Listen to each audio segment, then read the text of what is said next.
Hello साथीहरू, नमस्ते। Sophia बोल्ला सम्पूर्ण साथीहरूलाई, देश विदेशमा छराइरहनु भएको सबै दाजुभाइ दिदीबहिनी आमा बुवा सम्पूर्णलाई नमस्ते भन्न चाहन्छु। र यो अहिलेको नयाँ सरकारमा सदनमा भइरहेको यो भिडियो तपाईँहरूले पनि हेर्नु र प्रतिक्रिया दिनुहोला। संसद भवनमा देश विकासको लागि बैठक भइरहेछ कि दौरी खेल्दैछ कि भैलो खेल्दैछ के हो यो? भारत सम्पाङज्यूले चाहिँ प्रधानमन्त्रीज्यूलाई राजीनामा मागे रहेछ र प्रधानमन्त्रीज्यू नआउनु भएको के कारणले होला? यो तपाईँहरूले हेर्नु है भिडियो। प्लस क्या बोल्न नमस्ते।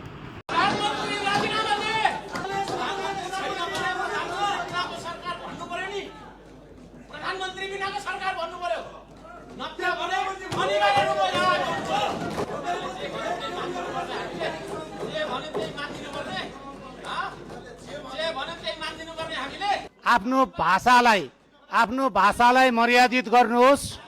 यो नेपाली जनताले तपाईहरूलाई निर्वाचित गरेर पठाएको सम्मानित सदन हो। सभामुखले आफ्ना कुरा राख्न खोज्दै गर्दा शान्त भएर सुनिदिनुहोस्।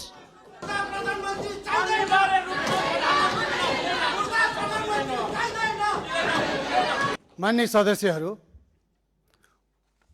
अब म सम्माननीय प्रधानमन्त्री बालेन्द्र शाहको तर्फबाट माननीय अर्थमन्त्री डाक्टर स्वर्णिम वाग्लेलाई सम्माननीय राष्ट्रपति महोदयले 2083 वैशाख 28 गते सोमबार सङ्घीय संसदको दुवै सदनको संयुक्त बैठकमा गर्नुभएको सम्बोधनमा उल्लिखित आर्थिक वर्ष 2083-84 को नेपाल सरकारको वार्षिक नीति तथा कार्यक्रममाथिको छलफल प्रारम्भ गरियोस् भनी प्रस्ताव प्रस्तुत गर्न अनुमति दिन्छु।